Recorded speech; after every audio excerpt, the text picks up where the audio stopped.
Greetings, everybody. Welcome to the Wednesday, November 21st, the day before Thanksgiving, 2018 episode of Free Webinar Wednesdays. This is Eric Cook with WSI, where we work with businesses and organizations, helping them better understand and leverage the power of the internet as a strategic business tool. Hop on over to poweredbywsi.com to learn more about all the fun stuff we get to do here as a digital consultancy / agency, and get in touch.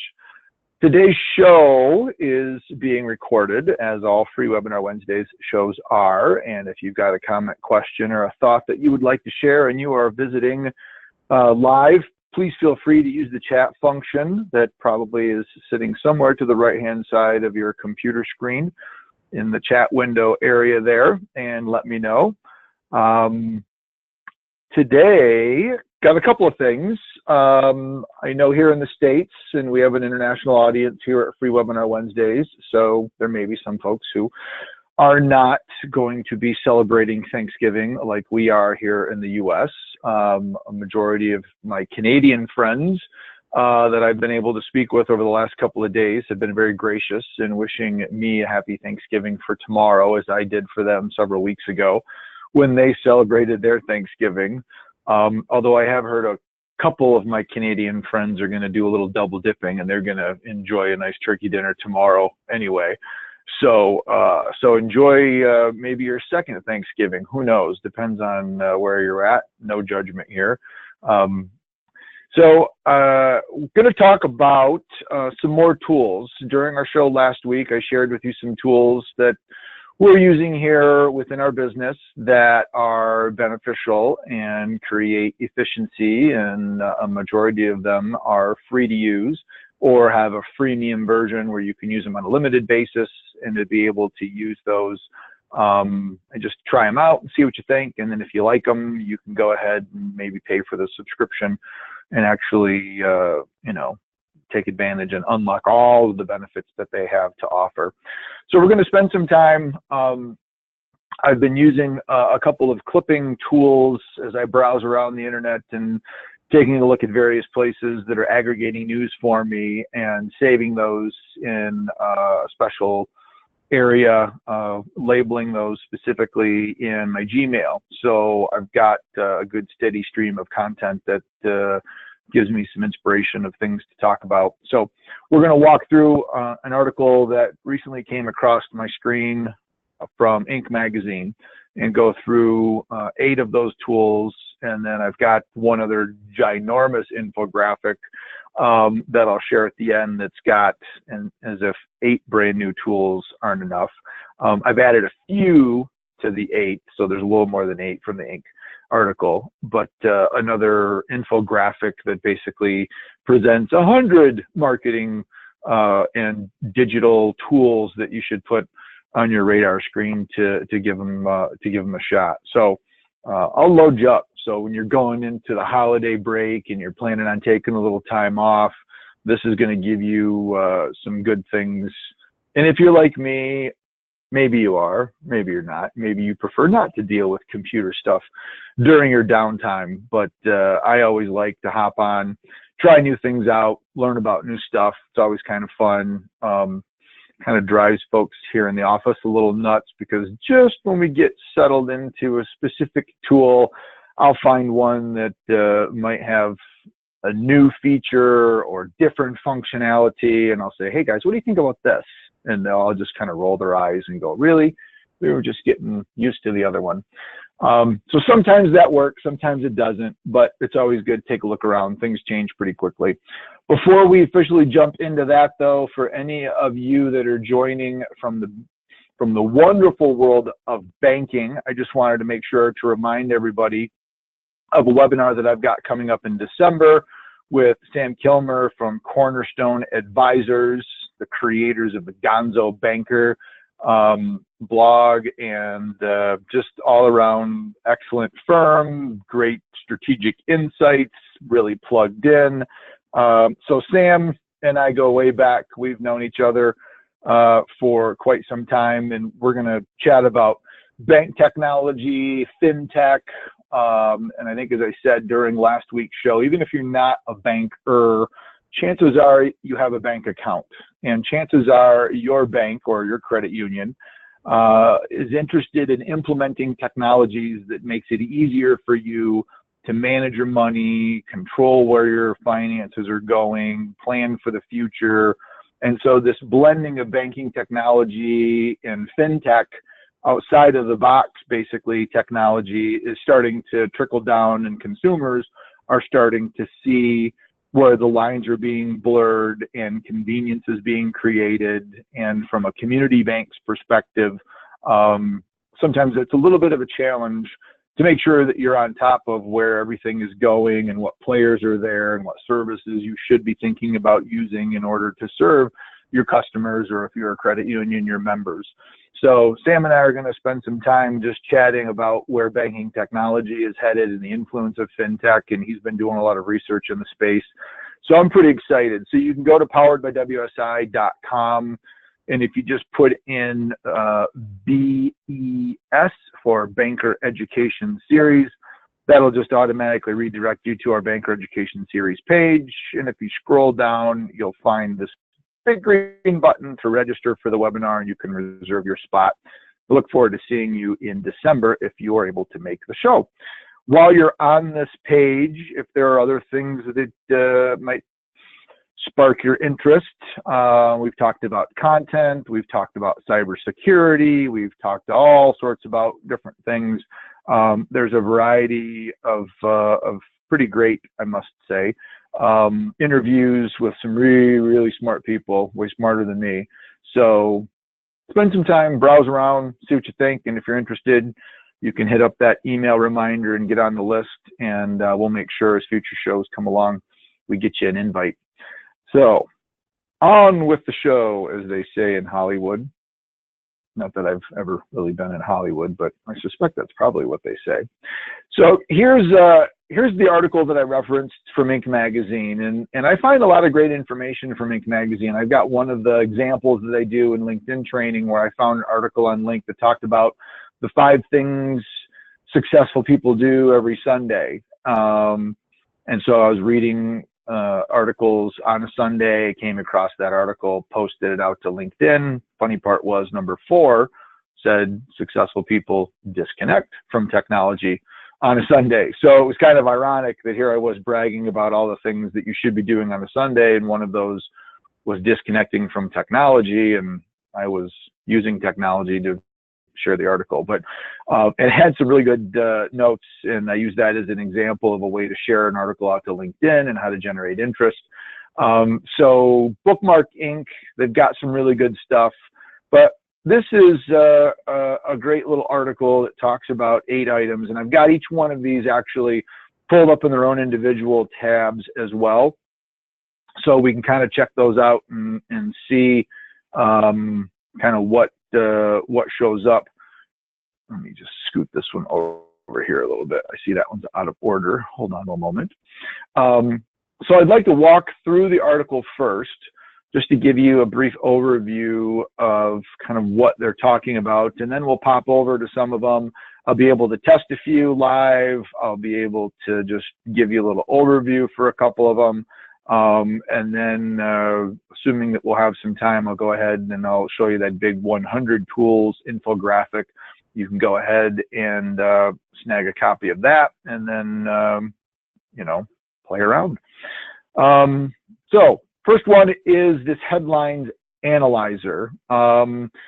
Just like a newspaper back in the day, the better the headline is, the greater the chance that somebody is going to be pulled in, want to read the rest of the article. Well, that's very similar from an SEO perspective. You need to make sure that your headlines are descriptive and they're keyword rich, but you also need to make sure that they are attractive and enticing enough for the visitor that's coming to your site to actually want to read more. And so whether you're doing headlines for the actual articles and content on the page, or if you're doing headlines for a blog post and you want somebody to click in and actually read more on the blog post itself, understanding how a headline impacts your readability is a great first step at making sure that people are going to be paying attention to the content that you're writing.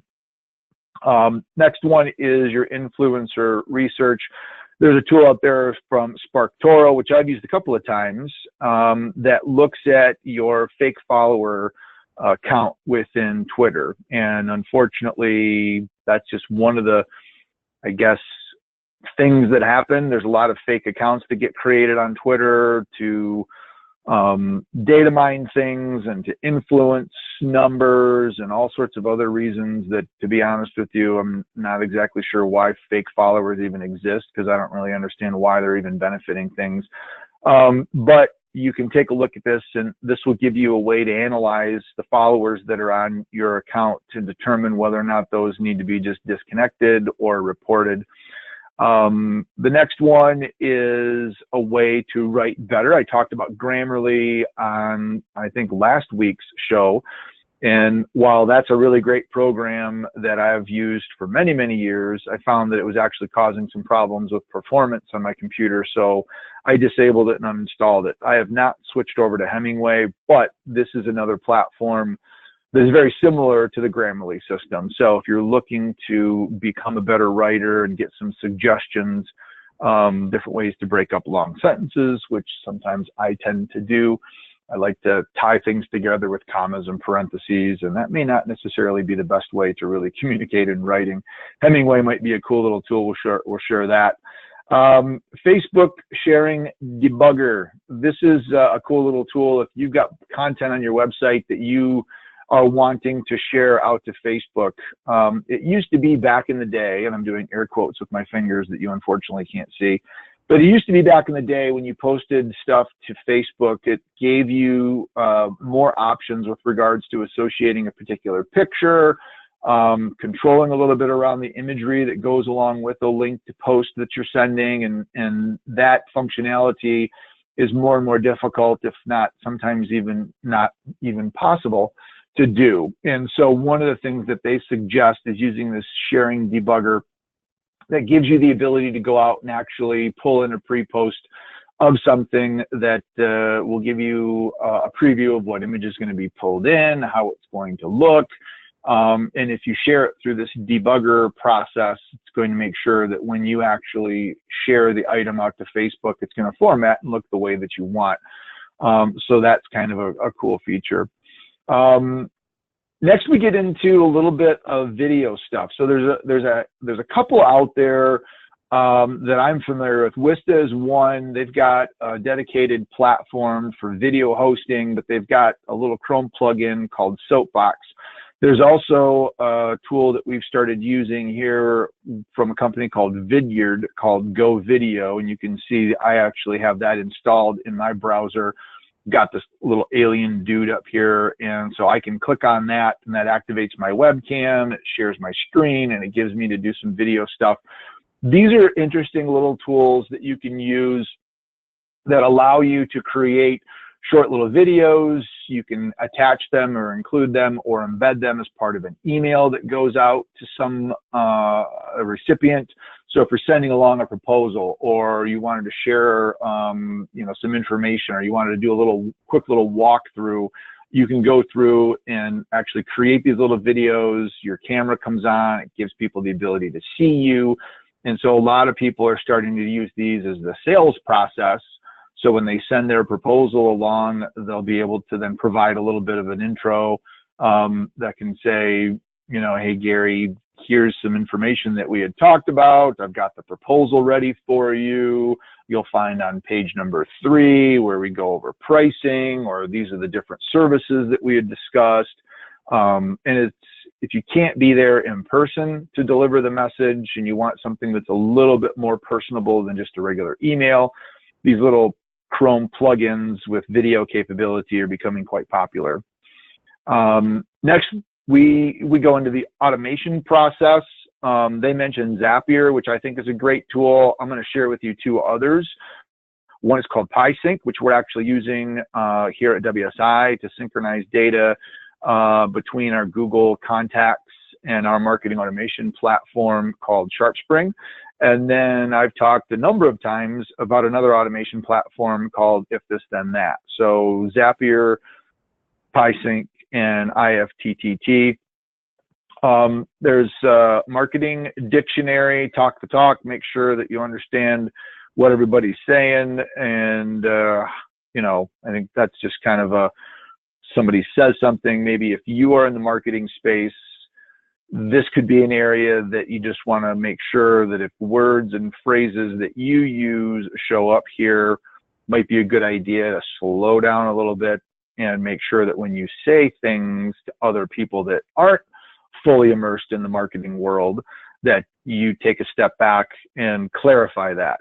I oftentimes had to remind myself to do this when I was a banker, because we have all sorts of banking terminology that we're familiar with internal. And I don't think it's just unique to the banking space, but basically any business, any industry has their own set of jargon, and you just need to be really careful when you're talking to somebody that doesn't live and breathe that 24/7, 365, that you open yourself up to ensuring you're being very clear on what all that means. And then the last item is the LSI graph, which is the latent semantic indexing, which is kind of tied back to search and how content is being indexed by Google and being seen. So I'm just going to take a quick peek over to my chat window because I see that I have a question here. So hold on just a quick second while I take a peek at that. So Gary indicates Hippo video rated good as Wista is on sale. $49 lifetime subscription on shareawareonsale.com. Cool. Share Aware on sale. Thank you. It was a little hard to see. shareawareonsale.com. So yeah, we'll definitely have to check that out. And you know, it might actually be good timing now that you mentioned that, going into Black Friday and Cyber Monday. Some of these tools might actually have it's shareware, not share aware. So shareware on sale. I'm just going to go ahead and do a copy paste. We're going to pull that up here real quick. So while I'm saying that, so you may be able to find some great deals on software and technology as part of the Black Friday Cyber Monday. I know a lot of platforms, sometimes I'll get special offers where there'll be a typical $39 a month, but you can pay $179 for a lifetime subscription, and it includes all of the updates. And looks like that's not really working. Sharewareonsale.com. So anyway, we'll see if we can get that nailed down and make sure we get the right URL for that. So deals, shareware, let's see. Now we've got this. This is one of the joys of a live show, folks. You just get to watch me stumble through hyperlinking and all sorts of other fun stuff. So there we go. Coming up now. Shareware on sale, the deals. So Hippo Video, here we go, lifetime subscription. Considering it would potentially cost you $2,450. Now, sometimes I have to wonder, and I'm sure people probably can agree, do they really sell this at $2,400 for a lifetime subscription, or is that just semi-inflated in order to put that out there to make it look like it's super, super valuable? But the reality is $49, I mean, that's almost like throwaway money to some folks, because I've spent way more on way less in my day. So thank you very much for sharing that, and I'll be sure to go ahead and toss that, although it looks like this is just a short option. But I know Mashable also has a pretty cool little software directory. AppSumo is another area where I'll typically go in and pay attention, and they'll offer little discounts and cool little programs. So you can find some pretty sweet deals in those areas as well, which is kind of cool. So let's kind of crawl through some of the examples here, and we'll we'll go through and we'll start with the headline analyzer. So I went in and actually played with a couple of these already. And so before CoSchedule will actually give you the first result, you have to provide them with your little information. So I had to put in my name, email address, organization, my role. So it was doing a little bit of profiling. And as is most of the time, if you're not paying for something, you are the payment. And in this instance, CoSchedule has created this cool little tool as a little bit of a lead gen. And I'm sure that they've got a lot of other really nifty little programs and software solutions that they'd love to sell me. But for right now, I'm just using their little headline analyzer. So I first started off with something really basic that I kind of thought was going to be okay, but not super great. I just went in and said, well, what if I created a headline and I just did on-site LinkedIn training for your staff? We're starting to do more of that for our clients, where we'll roll in and actually do a full day LinkedIn training. That came back with a score of a 61. So I said, well, maybe, and I went through and I looked at some of the feedback. What if I did LinkedIn staff training that produces results? So now I've got a little bit more of an action orientation to it. That went up to a 62. So now I can see, hey, I'm headed in the right direction. I'm starting to move the needle. So then I went in and said, well, what if I were to put some sort of a question as part of the headline? So maybe it's even more inviting. It pulls people in. If you were to read how to get the most out of your LinkedIn networking activities, that might be a headline that's going to pull you in and make you want to read, because maybe that's a question you're asking yourself. And as part of the content of that, to say one of the things that you might want to think about doing as part of your LinkedIn networking activities is bring in a trainer, talk about things, get examples, understand, the various elements of your LinkedIn profile. So playing around with this, you can see how you can kind of walk through and get those numbers to improve little by little until you get into the 80s or the 90s. Now, according to this tool, you've been able to generate a pretty awesome way to be able to get some really good articles and to have some engagement and some information. So if we scroll down on this, this is going to give you, and of course, here's scheduling a demo. So they're doing a little bit of gentle cross-selling, which is good for them. This is going to give you a little bit more information, how to get the most out of your LinkedIn networking activities. So you can see word balance, common words, uncommon words, some emotional stuff, and then power words. I don't have any power words in there. So I got to figure out maybe how to get the most out of your LinkedIn. Maybe you throw in an awesome or a great or amazing, something along those lines. But you can see as I scroll down, put some of the hover overs, it's actually analyzing the headline that I created. So it's a how-to headline, some length analyses, some other tips. So just, might be something kind of cool if you're in copywriting, or if you're spending time generating ideas for blog posts or other sorts of information that you can share with folks. I think this would be a pretty cool tool for you to go through and check out. They've got some social engagement here. So if you wanted to brag about that, you certainly could, which further ties in your social profile. So I've not spent enough time to really figure out for some of these what their end game is. But I suspect they've got some sort of a service that they can bring in for an agency that's going to give you the ability to maybe do all of this and then some a whole lot faster and a whole lot more efficiently. So that's your headline analyzer.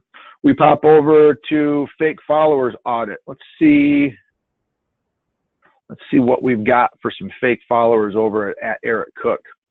So we've got this API. I'm going to go ahead and authorize the API. Hopefully we can, yep, we're logged in. I thought for a minute there that my Twitter multi-factor login authentication was going to kick in and I was going to have to go through and get a text message, but we'll take a look and see. So you can real time going through, analyzing the followers. Looks like we might maybe just come back to this guy, although it's going pretty quickly. So looks like I've got about 17% fake followers, which is a little less than average, which is good. So I'm happy about that. You can kind of get an idea of quality distribution, walks through, gives you a little bit as to what's going on there. You know, they've got a Spark score, which is probably very similar to LinkedIn's social selling index, or if you're familiar with any of the CRED scores that were out there. So I could click on this and run a full Spark score to get me an idea, and this will just run through and give me an analysis of what kind of Twitter activity I'm doing. But this might be kind of a cool little service that you could use. As you can see, you know, I maybe have some action items that I could take as a result of this. Probably some other analysis information that I could dig in to see if I could figure out who those folks are. But you know, some other free tools that I might be interested in exploring. Next item on the list was the Hemingway. So I'm not going to download the app, but I wanted to just share it with you just to give you an idea of how this actually works. Again, was using Grammarly, disconnected it, but the Hemingway app, this gives you color highlighting on things as you look through, and then you've got some grading that goes on. It does your word count automatically. You've got the ability to show some of that with letters and characters. If you're doing anything that's restricted to the number of characters, whether you're writing content for an advertisement or an SEO, you know, title or a description, that's also nice to have. And then you can see we've got some color coding that goes on. So talking about you know, use of adverbs in the passive voice versus the active voice. So this gives you a little bit more insight as to how you're writing. When I see this, this brings back the word structure, diagrams, graphs that I did in high school English. So depending on how well you enjoyed high school English, this may be a good or bad experience. But if you're looking to be able to be a better writer and use some things a little bit, you know, more efficiently, this can give you some really good ideas as to how you may be able to improve your writing style and get your message across a little bit better. The sharing debugger from Facebook. This basically crawls, takes a look at what's out there, and then pulls in what it sees with regards to content, preview content, images. So what I'm going to do is I'm just going to use this article from Inc. magazine because it's basically a blog post, and I'm going to paste that in because this is the URL, and I'm going to click on debug just so you can get an idea of what goes on with the sharing debugger. So this would be content directly from your website, and if for some reason this pulls up either no image or it pulls up an image that's someplace else on that page but doesn't have any bearing to the actual article itself, then you're going to want to go back in, take a look, and you can see this actually was scraped 3 hours ago. Somebody else already shared it. But if this is the first time you've just created a brand new blog post, you want to make sure that Facebook scrapes the information and gets everything in its index the way that it should be. This will say scraped never, or you know, maybe 1 minute ago if you just recently did it. This is going to give you all sorts of information, and then if for some reason you need to tweak where the actual image is coming from or whatnot, you've got some resources here that talk to you about your open graph, and you can look at all your little OG tags. Depending on your geek factor, you may or may not be comfortable doing this, but these are all things that you can send back to your web developer, or maybe make sure that they're part of you know, at least the configuration of your site. So you can see so far, it looks like this is, you know, this article has gotten some likes and some shares, which is kind of cool. So it's actually tracking that activity as well. And if we go back and we take a look at the actual article itself, when we scroll up, sure enough, we can confirm that this is indeed the actual image that we want to have associated with the article. So looks like Inc. is doing their homework and doing what they need to do in order to make sure that that information is correct and present. So give that a shot the next time you decide to put anything out there and post it out to Facebook. So now we're into the video recorder. So we already talked about the Hippo, and there's the Vidyard is one, but this is a soapbox recorder. So this is where you can go through. It'll actually share your webcam. You can do some screenshots, and then what happens is once the video is done and compiled, it actually saves it up to the Wista platform, gives you a hyperlink that you can then just embed, so you don't have to worry about hosting, you don't have to upload it to YouTube or Vimeo, you don't have to worry about storage.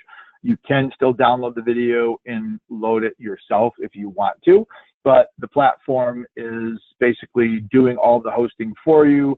And then one of the cool things that I suspect that this does, because I know that this works with the free version on the Go Video from Vidyard, is you have the ability to see when somebody actually watches that video.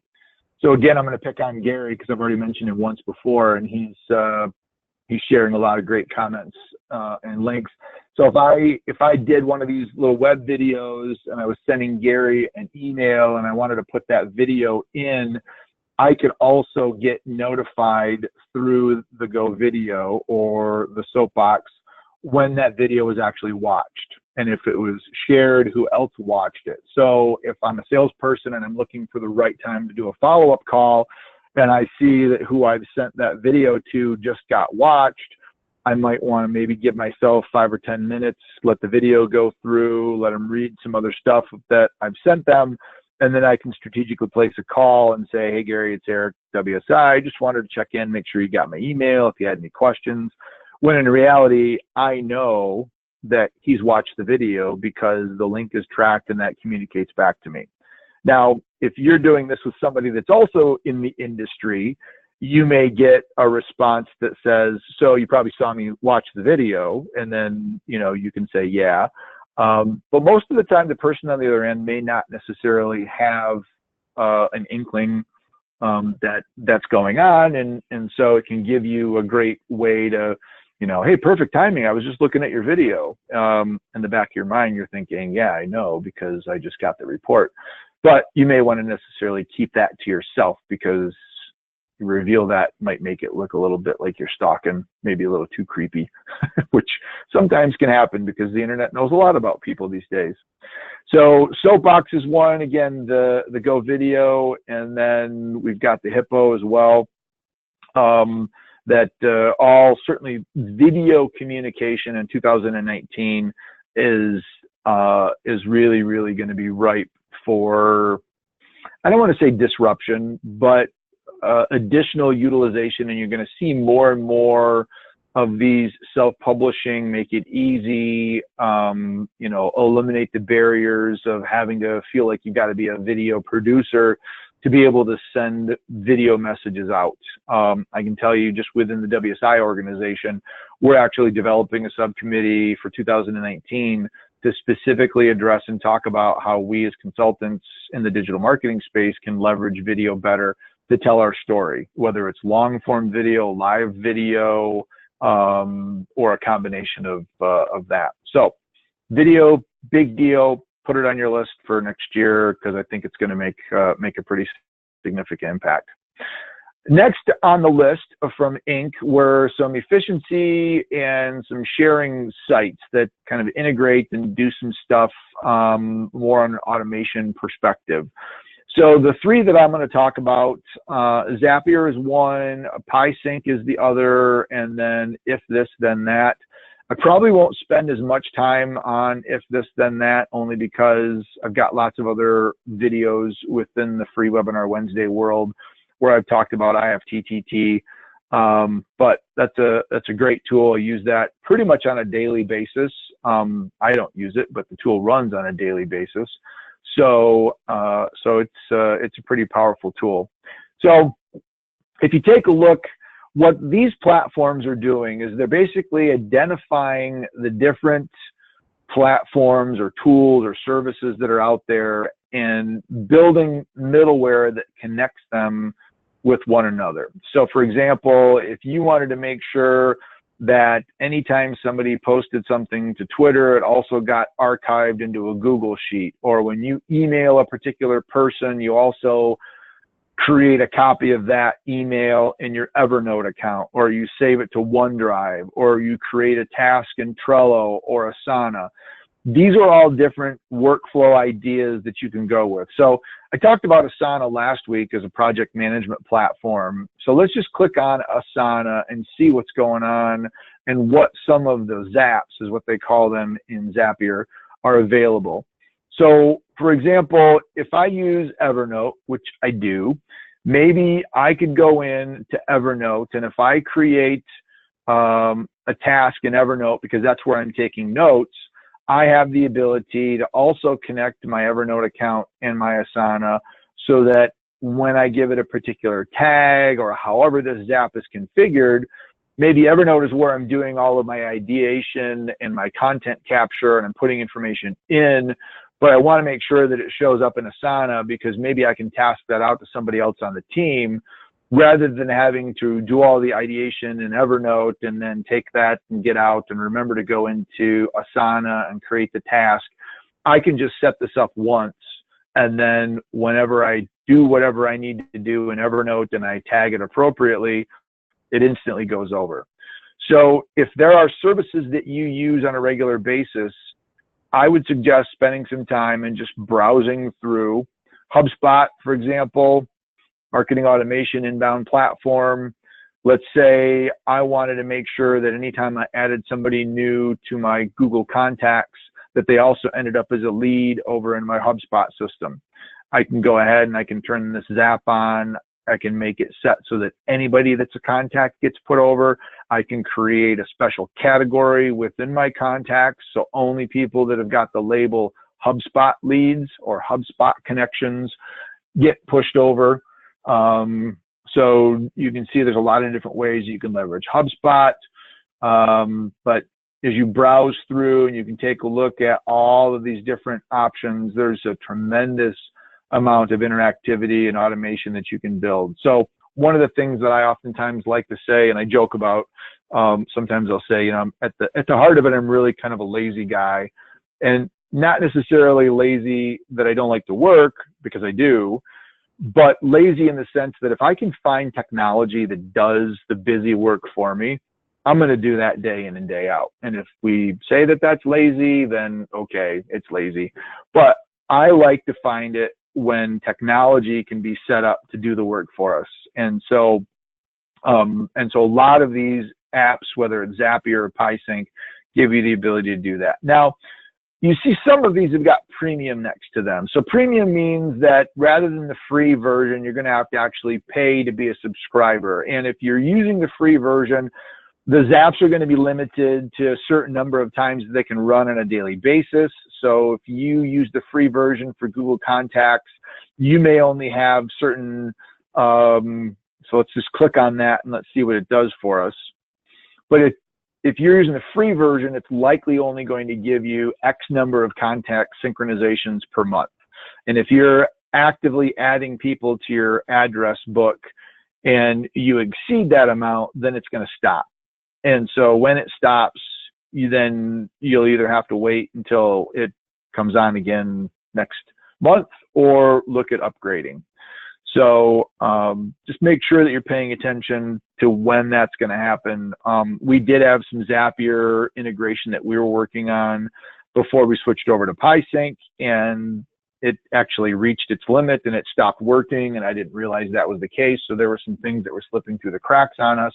So it's good to just double check and make sure you know where the limitation or the ceiling is, so that when you hit it, you can go ahead and at least know that it's stopped, or maybe that's the sign that you need to actually pay for an account.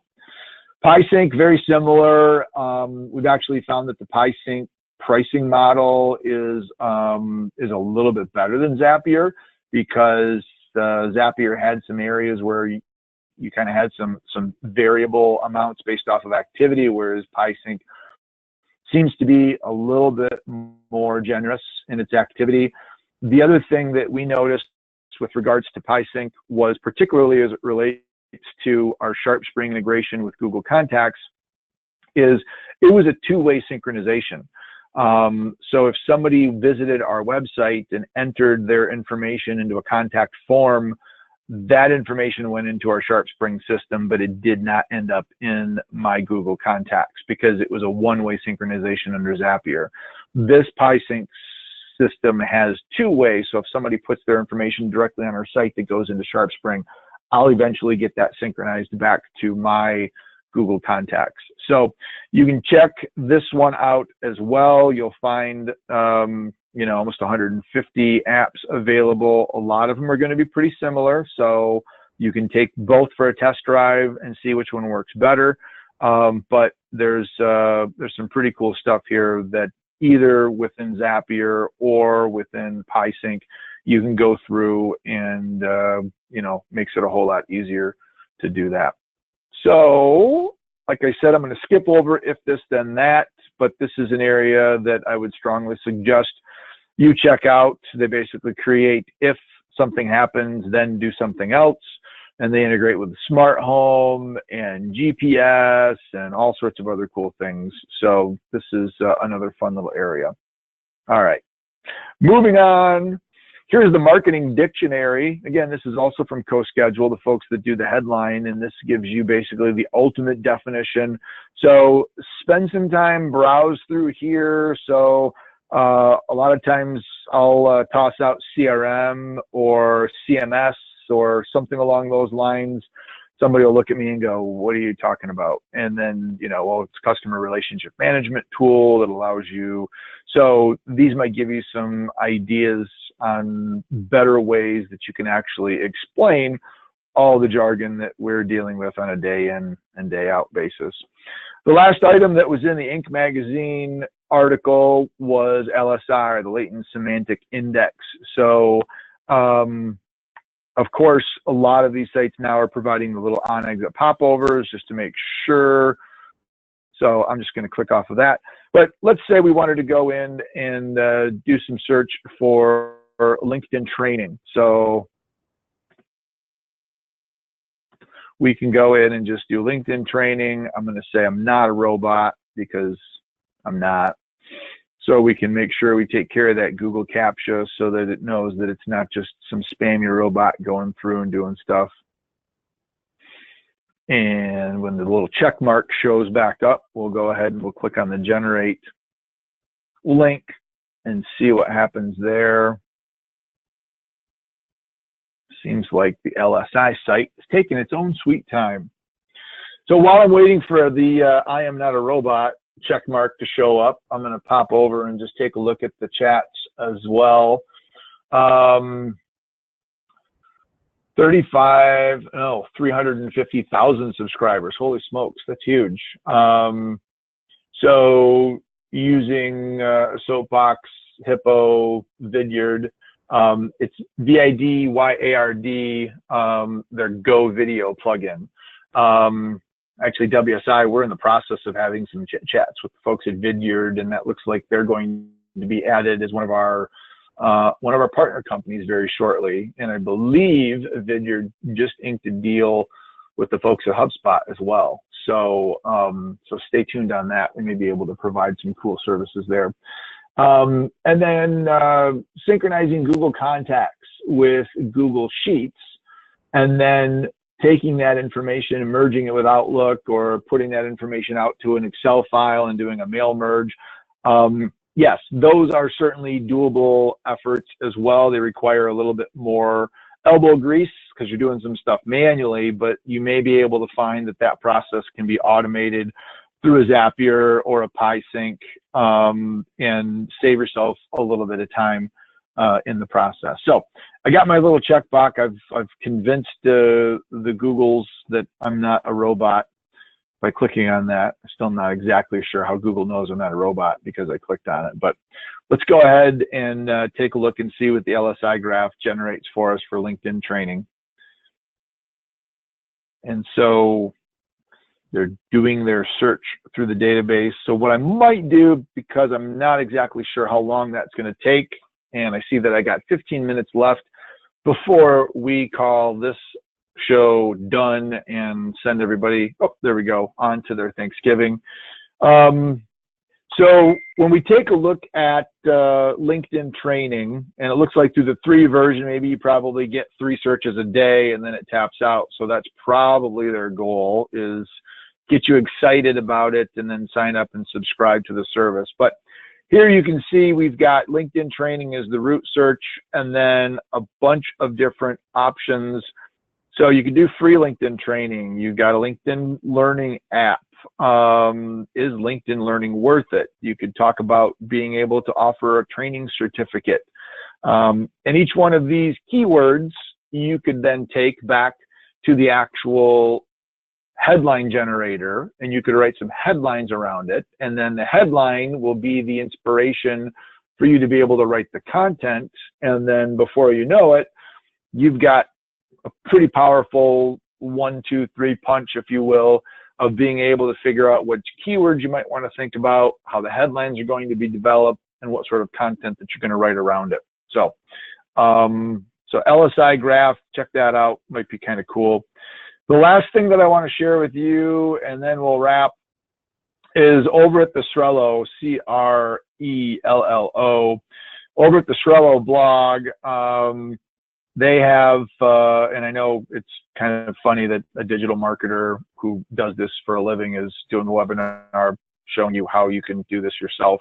But, you know, that's the way that it is. And some of you will certainly do that. And some of you will say, wow, there's a lot to it, and maybe I need a professional that's got my back. And, but in either case, this post has got a ton of information on it. And as I was kind of browsing through the list, there's at least 1 or 2 services in each of these that we're using for the most part. So if I take a look at scheduling posts, we use Buffer, we use TweetDeck, we use Hootsuite. If I look at organizing work, Uber Conference, we use that on occasion. Team tracking and project management through Asana, Dropbox, as well as Google. And Evernote. So we've got a bunch of those. We get into keywords. We've talked about some of these. Answer the Public is a pretty awesome tool that I've talked about before. Moz is another great tool. We get into social media management. Don't really use a lot of these ourselves at this point. I've heard good things about a lot of them. Sprout Social is probably the one that I would say is more I guess, familiar to me in the banking space. There's a couple of platforms, one of which is called Social Assurance, which has got a little bit more of a regulatory bent to it, but it allows an institution to be able to schedule their posts out and get compliance approval. Publications, not doing a ton in that area as well, but if you're interested in taking the articles and the content that you're writing, because now, thanks to Hemingway, you're an awesome writer, thanks to the article headline generator, you're doing awesome headlines, and the LSI tool, you understand exactly what keywords you need to be focused on. You can push those out into some of these little publication areas and maybe get some additional visibility. Here's your headline. You know, and the 3 that we talked about today, it's kind of funny that they're all tied together. So Hemingway, the headline analyzer, and Grammarly. So boom, boom, boom. Managing your SEO, Screaming Frog. I just like saying that in front of clients because that's one of the tools that we use. But certainly there's a number of tools from Google that take a look at some stuff. We also use a platform called SEMrush or SEMrush. So figuring out how you're ranking organically and understanding what the search engines are seeing about you is a good thing, because pretty much if Google doesn't see that you exist, then nobody's going to see that you exist unless they just happen to know your website address. Email marketing, you can see MailChimp is on there. I'm surprised that Constant Contact isn't on there. There's a number of mail platforms. HubSpot has an email tool. So there's a number of mail platforms out there. double check. So Never Bounce is one that we've used. Mail Tester, that's one that intrigued me.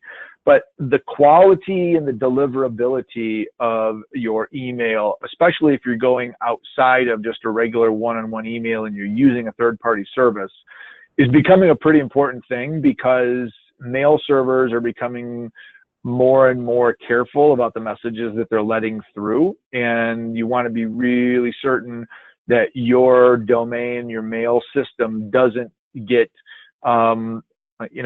unintentionally flagged as a spammy domain, which is going to impact your mail and your deliverability. So double checking a few of those is going to be a really good way of just making sure that somebody hasn't gone rogue in your organization and is dumping a bunch of email into the BCC field and thinking that's how you send a newsletter, because that could damage your email reputation very, very quickly. Website audit. These are a number of tools that we use. So SimilarWeb's great. Pingdom, we use that all the time. Web page test for speed and grader. Google's got a couple of tools that they've implemented. So the Page Speed Insights is one that we're spending a lot of time understanding how fast. And the reason that this is important is Google has told us that page speed and load time is an actual element within the search algorithm that impacts your SEO and your online visibility. So spend some time running your website through some of these tools. That will give you an indication as to how fast and how well they're performing, and then might be able to prompt some conversations with your development team. Design trends, editors, different ways to, I guess, create, manage. So different ways to build logos, simple ways to create websites, really basic ones. Google Fonts is a great little tool. We use that all the time to be able to kind of bring in the actual fonts so that when they're loading on the website, you have something better than just a standard Arial sans serif font. And then discovering, really trying to understand, where your niche is, content. One of the tools that I use that I don't see here is called Flipboard. So I'm a big fan of Flipboard, but I also use Google Trends, and Google Scholar's pretty cool. That's got some more educational related articles, but some good statistics and other sorts of, if you're looking for some good presentation material and you want to have some good solid quotes. And then tracking mentions and just making sure when people are talking about you. Google Alerts is free. Union Metrics, formerly Tweet Reach, is one that we've used actually as part of our bank school Twitter hashtag battle. That's been kind of a fun process. So I've used a number of these. There's a number of them that I've not used that I'm interested in exploring. Very curious to see, if this is anything that, would spark an interest or a thought. So I'm just going to take one more peek over at the Q&A area to see if there's any other questions or comments from today's discussion. So if you got something, feel free to toss it over there. There's a question with regards to setting up your own email server. I honestly don't know in today's day and age if setting up your own email server would really be that much of a worthwhile. And I'll tell you why, because we've actually embraced the G Suite platform, and I know Microsoft's got their Office 365 environment. A lot of those platforms, you can port your email over. You may have to pay a monthly fee. So I think it's like $10 per user per month for G Suite. It's probably something similar with Office 365. But having your own email server, unless you're someone that likes to deal with technology and to be able to build all that, if you're using G Suite or Office 365, there's ways that you can go in and validate your email authenticity by putting in things like a DKIM and an SPF record, which is sender preference file and domain key identifier mailer. You can put that information into your DNS settings, which basically sends a signal out to the rest of the internet that this is a valid sender of email on your domain's behalf. And that's going to give you better deliverability rates. It's going to help increase the likelihood that people getting your email are going to get it in their inbox as opposed to maybe it being filtered into promotions. Yeah, sender policy framework, SPF. Did I say sender preference file? Sender policy framework. Sender policy framework. So being able to have a platform like Google or Microsoft, or there's a handful of others, even maybe I think Amazon even does something similar to that, going to allow them to take the burden of mail server availability, downloads. With G Suite, pretty much unlimited mail storage. With G Suite, you've got the benefit of the Google index and search capabilities. So you can take your email, you can archive that information, but if you ever needed to go back and find an email, you can very quickly hop in, and Google is probably best known for search, and it brings that functionality to its email service.